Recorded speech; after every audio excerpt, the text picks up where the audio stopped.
इस तरीके से अगर आप कुत्ते को रोटी खिलाएंगे ना, तो आपका जो कड़ा धरा होगा ना, सब चौपट हो जाएगा। कौन सी वो बातें हैं जिनको ध्यान में रखना है जब भी आप सत्कर्म कर रहे हो तो, और कौन से काम आपको उस समय नहीं करने हैं। दोस्तों, ये सारी चीज़ें एक एक करके मैं आपको अपने वीडियो के माध्यम से आपको बताऊंगी। दोस्तों, आपसे एक रिक्वेस्ट है कि आप वीडियो पूरा देखें। तो दोस्तों, रोज की तरह जय श्री राम। दोस्तों, कैसे हैं आप सब लोग? दोस्तों, मैं भी ठीक हूँ। रोज की तरह यदि आपको मेरा वीडियो पसंद आता है तो मेरे चैनल को सब्सक्राइब करें। दोस्तों, मेरे चैनल का नाम है आध्यात्म का विज्ञान। हमको कहा जाता है ये करो ये ना करो, लेकिन क्या है उसके पीछे का साइंस, ये मैं अपने वीडियो के माध्यम से आपको बताना चाहूँगी। दोस्तों, यदि वीडियो पसंद आता है तो वीडियो को लाइक करें, कमेंट करें, कमेंट में जय श्री राम लिखें, क्योंकि राम हमारी ऊर्जा है। तो दोस्तों, शुरू करते हैं आज का वीडियो कि पहली बात, कुत्ते को रोटी क्यों खिलानी चाहिए। दोस्तों, जब भी हम कुत्ते को रोटी खिलाते हैं तो कुत्ता क्या होता है बताओ? भैरव देवता का अवतार माना गया है। और भैरव देवता किसके अवतार है? भगवान शिव शंकर के अवतार है। तो आपने कुत्ते को रोटी खिला दी तो आपने भैरव देवता को खुश किया, भैरव देवता खुश हुए, आपने उसकी आत्मा को तृप्त किया। तो उसको जो कुत्ते को जो रिप्रेजेंट कर रहे हैं वो भैरव देवता है, वो कहते हो उनका अवतार है, तो वो खुश हो गए।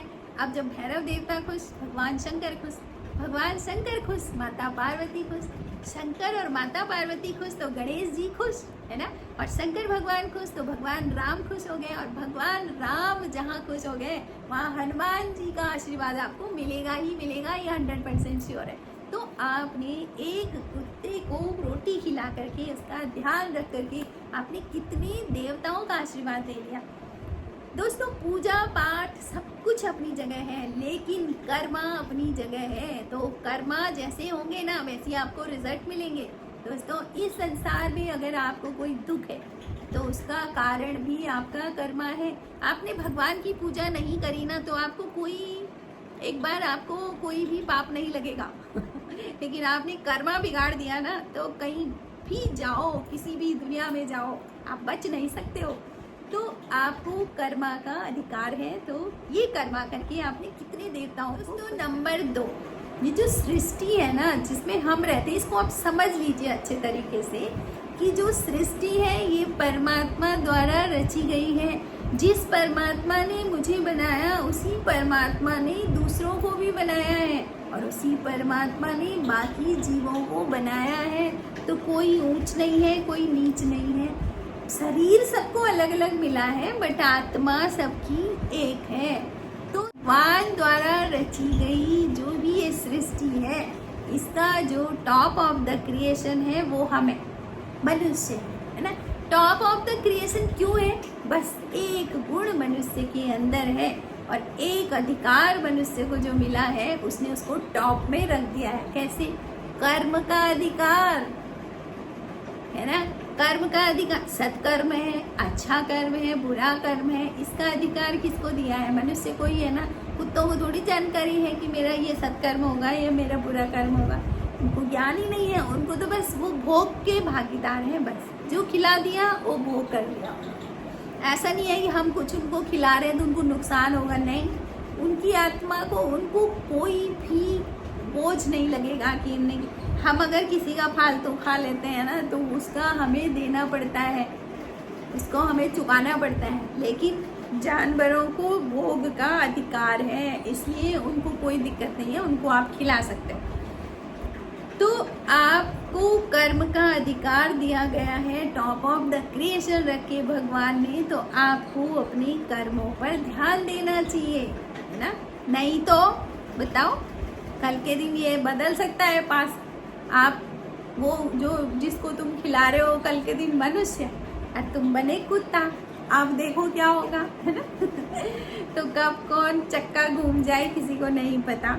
तो इसलिए हमें इसका ध्यान रखना चाहिए कि हमको कर्म का अधिकार है, तो हमें उनको कैसे करके ना खिलाएं। देखो, आप स्वार्थ में अगर बोल रहे हैं, स्वार्थ कर रहे हैं ना, तो आपको क्या होगा? आपने कर्म तो अच्छा किया, लेकिन आपका उसके पीछे स्वार्थ है। तो भगवान जब खुश होंगे तो तुम्हारा वो जो भी मनोकामना होगी वो पूरी हो जाएगी, लेकिन वो आपको मुक्ति तक नहीं पहुंचा सकती। अगर मुक्त होना चाहते हो तो निस्वार्थ कर्म करें, आपको कैसे नहीं खिलाना चाहिए? स्वार्थ में नहीं खिलाना चाहिए, निस्वार्थ भाव से, है ना, और प्रेम से आपको अपने कर्म करने चाहिए। तो फिर क्या होता है कि वो जो कर्म होंगे ना, वो इकट्ठा होकर के जब आप जाओगे इस दुनिया से तो वो आपको मुक्ति दिला देंगे। और जैसे ही आपने अच्छा कर्म किया और आपने कुछ मांग दिया तो उस कर्म का फल आपको मिल गया, आपकी मनोकामना पूरी हो गई।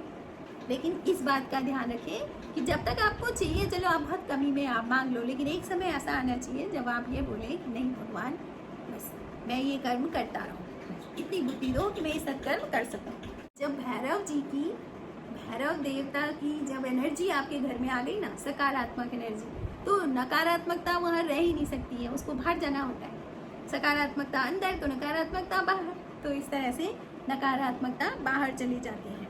अब अगर किसी की राशि में शनि का दोष है तो उसके लिए कहते हैं कि एक रोटी ले, उसको सरसों के तेल से चुपड़ दे, उस पर एक डली गुड़ की रख दे और उसको अच्छे से मल दे रोटी पे, और वो रोटी किसी काले कुत्ते को खिलाए। तो कभी कभी काला कुत्ता नहीं मिलता है तो कोई बात नहीं, कोई भी कुत्ता आपको मिल गया, आप उसको खिला दो वो रोटी। तो ये होता है शनि दोष से निवृत्ति के लिए। अगर आप परेशान हो, आपके ऊपर शनि का दोष है, तो शनि का दोष भी तभी होता है जब आपके कोई कर्मा, पूर्व जन्म के कर्मा है, तो पनिशमेंट के लिए शनि देवता आपको दोष लगा देते हैं ना, तो आपको उस दोष को भी आपको दे करके ही समाप्त करना है, दान करना है ना।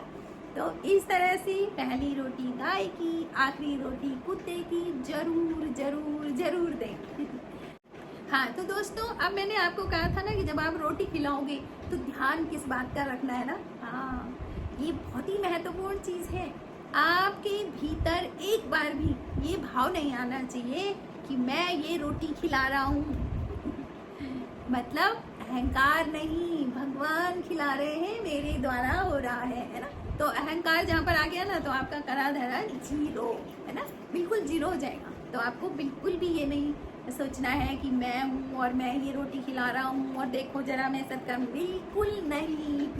याद रखना हमेशा अपने हर कर्म में आप एक चीज़ बिल्कुल यहाँ पर बिठा दो और भगवान से प्रार्थना करो कि कभी भी मुझे अहंकार ना आए, क्योंकि बिना उसके आशीर्वाद के तो तुम कुछ कर ही नहीं सकते ना।